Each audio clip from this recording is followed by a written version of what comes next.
Hello, strangers. My name is Rose Goldthorp. I am the writer-director of this podcast, and I want to welcome you to the Greenlands Presents. This podcast is all about the magical world of the Greenlands. If you want more information about the Greenlands, or want to submit a script or be involved in the project as a voice actor, or even just, throw money at us, go to our website at the-greenlands.com, the-greenlands.com, or tweet at us on Twitter at GreenlandsThe, or Instagram. These also will be put on YouTube. I want to thank our cast for this week's episode of Sister of the Middle Sun, which is a first in a cycle of 6 stories. Brigid Hemingway, Sam Parry, Helen Varey, Linda Dootson, Kate Newall, David McCran, Frances Broudie-Oldridge, Faye Massey, and our narrator, Anne-Marie Goldthorp. So let's grab our axes, bows, pointy ears, teenage angst, and see you in the Greenlands. Convent study. It is morning. The abbess and the primate are seated on the 2 hard stand chairs in front of the desk. The primate sips his herbal infusion. Dandelion, very wholesome. He makes a wry face sideways where the abbess can't see him. So, do you not think, Your Grace, that these financial levies from the Sisters of the Moon should cease? Ah, my dear abbess, render unto the Moon Sisters what is the Moon Sisters. Yes, but it isn't theirs. They are simply attempting to revive some ancient rivalry and rid our order of its right to practice. Unless you can prove it, this situation seems to be simply a rent-claim situation. You mean that we have to struggle on under these impositions then, my lord? The primate leans forward confidingly. I can see both sides of this situation, and am afraid that I cannot resolve this matter. My powers as primate are not that far-reaching. You will have to solve the situation yourself, I'm afraid, abbess. The abbess nods her head hopelessly. Yes, Your Grace. Woodland, day. The abbess and Blodwyn are picking blackberries and putting them into a basin on the floor. Damn that primate. His powers don't stretch that far. Oh, I'll stretch him. No, sister. Remember your vows. At least he was understanding. He has not commanded us to stop earning money. We must suffer this indignity, sister, or else we will lose our reputation as honest sisters. And that will cause people to lose their trust in us and our integrity. You don't want people to think of us as dodgers who will not pay a debt. The things we do for integrity. Now, Sister Blodwyn, you know that we are beginning to pick up and that our congregation is growing. As long as we have an income, all is not lost. We can live and pay our dues. Blodwyn eats a berry. The abbess looks reprovingly at her. But we can't make blackberry pie if someone has eaten all of the blackberries. Sister Blodwyn wipes her hand guiltily on her apron and turns back to the picking. Sorry, Mother. The abbess smiles at her. This does remind me of when we were young.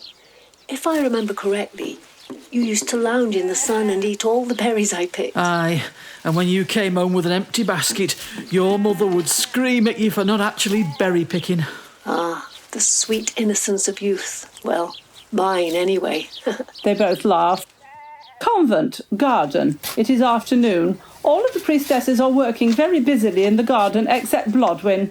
A girl comes into the garden, approaches the abbess and bobs a curtsy. The abbess looks up. Yes, my child. Sorry to bother you, yes, my lady, but Mam says, can you just pop down to see her, go after lunch? There's no hurry, though. It's just that Barnold has taken to answering back, and me Mam says she can't be having with a rude farm animal. Aren't all farm animals rude?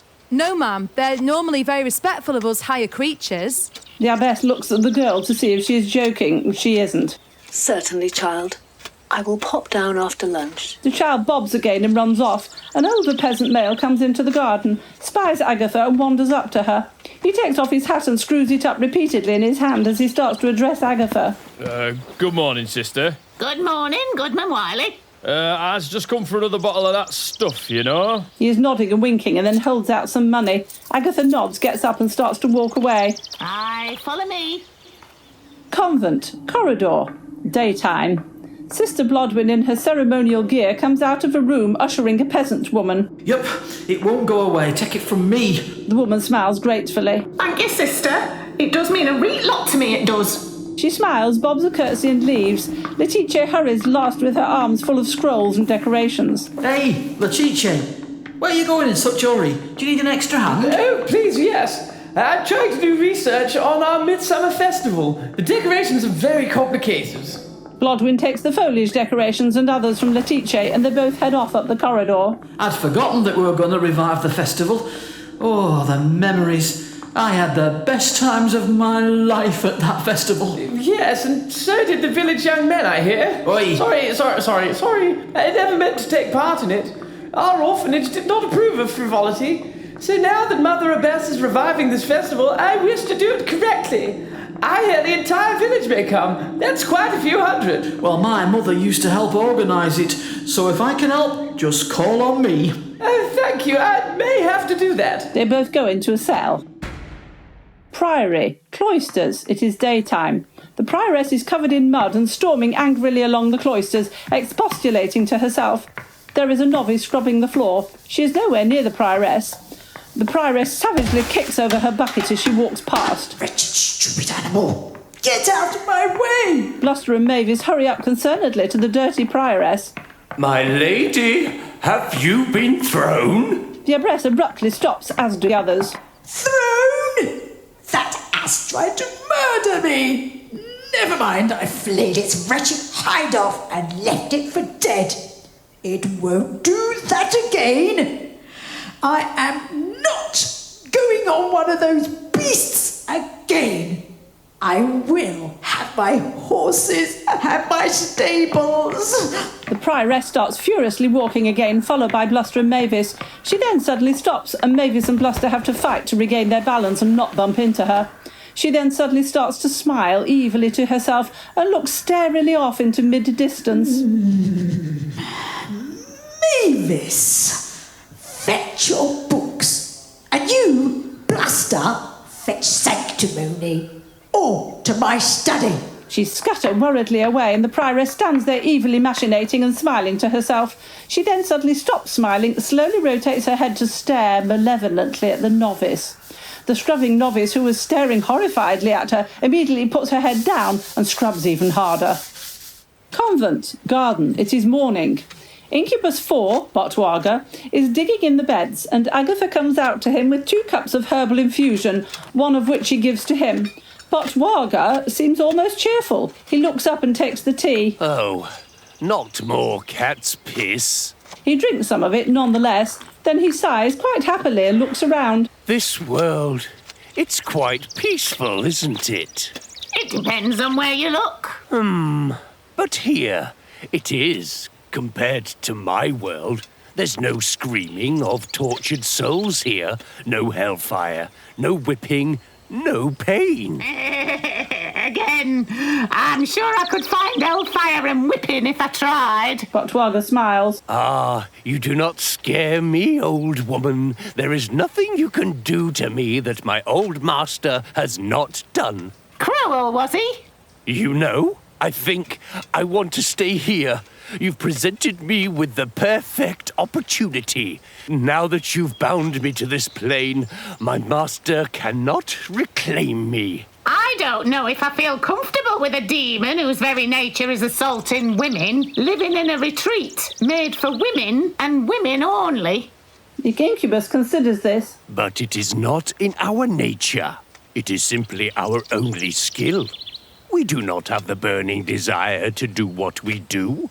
We are not vampires. We simply do as our master commands. If my male appearance concerns you, I can make it more feminine. Agatha pulls out a pipe and starts to stuff it with some sort of plant. She sighs. All right. I know you be a foul demon, but my teaching as a sister of the sun is to forgive and teach. So I will make you this deal. If thou promises to harm none, and thou promises to be useful to me in my work, thou canst live in our sanctuary. I shall bethink me how to explain this to the abbess in time. I thank you, old woman. Despite your hideous looks, you are kind. I must ask, though, What on the underworld's never-closing eye do you keep under your bed? I have met many a creature, but that one is new to me. Agatha waggles her eyebrows and blows a smoke ring to the sky. Who knows? The incubus sips on its tea and closes its eyes contentedly. Priory, the prioress's study, day. Sisters Sanctimony, Bluster and Mavis are standing by the prioress's desk. Mavis is holding a big old book. The prioress comes in, slamming the door behind her. She is in a clean gown and is drying her cleaned face. She throws the towel aside onto the floor and plonks down in her chair. The prioress fixes her eyes onto Mavis. Well, we're going to finish this thing now. I want the biggest, most evil demon you have in your entire book, Sister Mavis. Do you think this safe, milady? Don't you dare tell me what are right or wrong actions. I make the decisions here.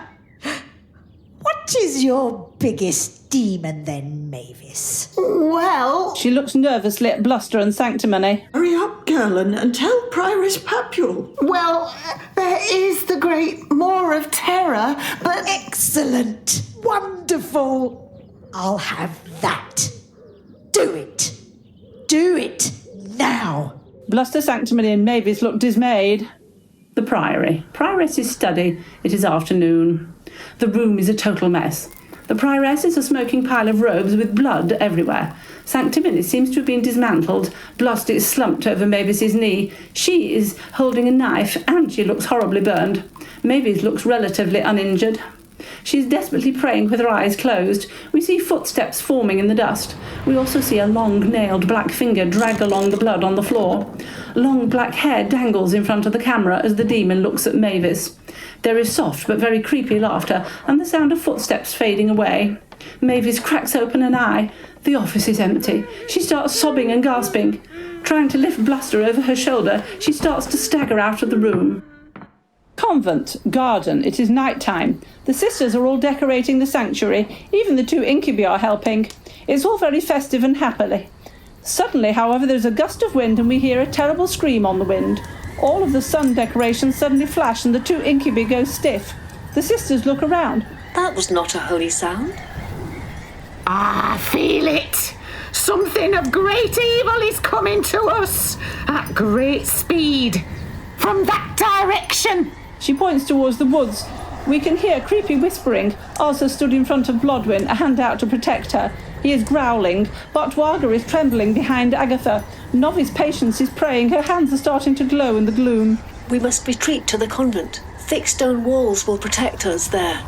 Agatha, Blodwyn, take our two guests indoors immediately. Patience, come with me. I must get my exorcist tools from my study. If we have to deal with this thing, let us do it properly. The sisters all nod and pick up their skirts to run back to the convent.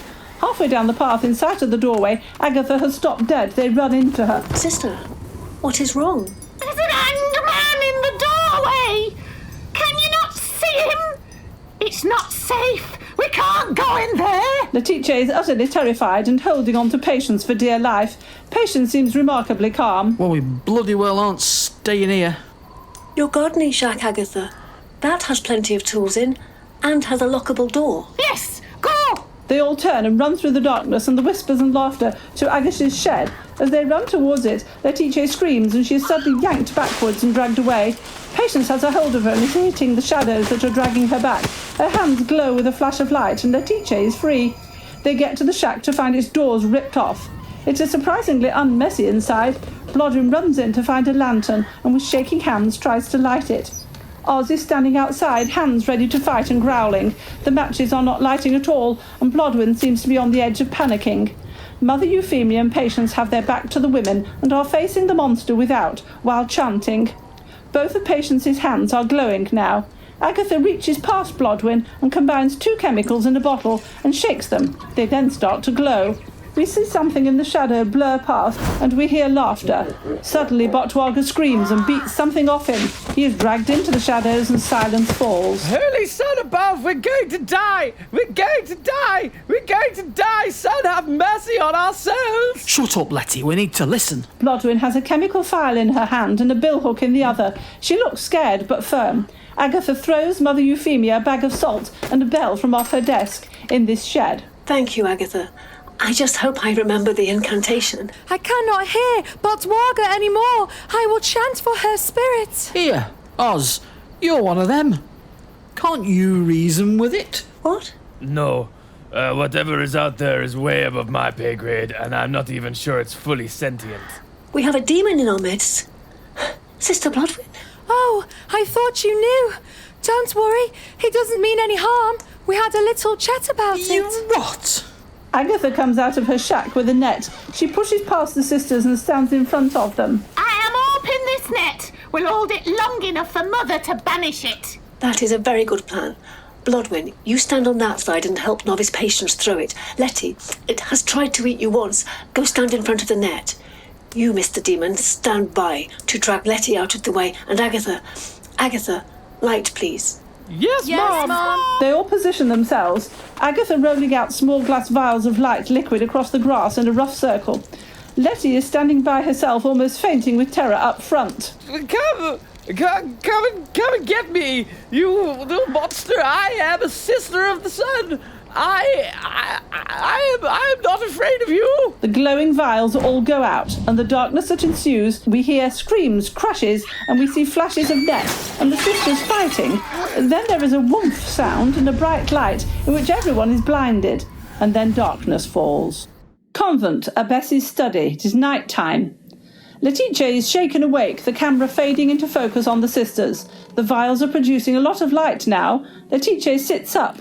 Am I still alive? Blodwyn hugs her. We see novice Patience lying in Mother Euphemia's arms. Agatha is holding a lantern with a candle above them. She has a black cat rubbing at her legs. She bends down and picks up a doll. It looks weirdly like the Prioress of the Moon. Well, the demon has definitely gone. Look, this is the item it inhabited. Oh, thank the sun we are alive. Patience saved us. Wait, where's Oz and the other demon? I think Patience's holy light bomb thing might have been sent them back to L2. Quick, we cannot stay out here. We must get Patience to safety and warmth. The sisters grab vials and hurry after Mother Euphemia back to the convent. Convent, a Bessie's study, morning. The sisters are all sitting or lying with blankets looking exhausted around Euphemia's study asleep. We hear sounds of people outside. The sisters wake up blearily. What are all the people? Oh, sun's teeth, the festival. In all that mess, we forgot about the festival. That will be the merchants arriving. But we can't do the festival, can we? We just had a demon attack. I don't think we should tell them that. They all turn to look at her. She seems less vague for once. They don't need to know that demons of that type exist. Look how much the smaller ones scared them. Besides, we need this festival, don't we? Novice Patience is right. What else are we going to do? Sit in our cells and panic? There are people out there relying on us for once. Oh, all right. If you insist, let's get this festival rolling. Convent sanctuary, day. There are people milling about in festive gear and stalls, etc. It's all rather fun. Blodwyn is standing near a doorway looking out at it. Suddenly 2 hands reach out from behind her and grab her. She turns round and punches her assailant. Oh, ouch! Don't kill me, woman! Good gods, man. You scared me witless. Ha! You wouldn't have known. You're not in hell? No, well, still sort of. The physics of the event are a little complicated to explain. I had to retrieve my junior employee. I believe he still has a debt to your sister Agatha. I am glad to see that you are unharmed and your little festival went ahead. Thanks. So, why are you here? Oz winks and twirls slowly. He is dressed like a nobleman from this world. Well, I think I need a little spiritual enlightenment, don't you? Why, you scheming, devious little... She advances towards him and he grins, closing the door behind her. We cut to Patience and Mother Euphemia. Convent, outside of the sanctuary, daytime. Mother Euphemia is blessing people as they exit the sanctuary and come to her. Novice Patience is assisting. Once the small line has gone, Mother Euphemia turns to Novice Patience. You know, Novice, I think it is high time that you got a promotion. You have saved us all and have been a stalwart member of our sisterhood. I would just like to confirm your official sisterhood now, and we will have the actual ceremony next week. Oh, thank you so much, Mother. Thank you. I will wear the name with pride. They both smile at each other and turn to minister to people. Agatha and Botwaga are running a small stall selling her suspicious potions. Woodland. It is day. A dishevelled and pained Mavis is staggering along with a half-burnt book in a bag, supporting Sister Bluster, who is limping along with a cane, seemingly almost blind. Thank you for listening to this episode of Sisters of the Middle Sun. I hope you enjoyed it as much as we like to make it. If you could drop us a like, a subscribe, or a review on iTunes or wherever you happen to listen to podcasts, or recommend us to a friend who needs a laugh, please do. We're just starting out and every little thing helps. If you want to get involved in the creative side of things, or give us feedback, or you want to be a scriptwriter or an actor, or just want to be involved in the Greenlands generally, please contact us on our website, www.the-greenlands.com, or tweet at me at GreenlandsThe. I don't know why Twitter made it GreenlandsThe, but we're now stuck with GreenlandsThe, so tweet at me. Hi. I'd also like to thank our editor, Matthew McGuinness, and our musician, David Berlin, for pulling together our disparate elements. We'll have another episode out next week, so see you then!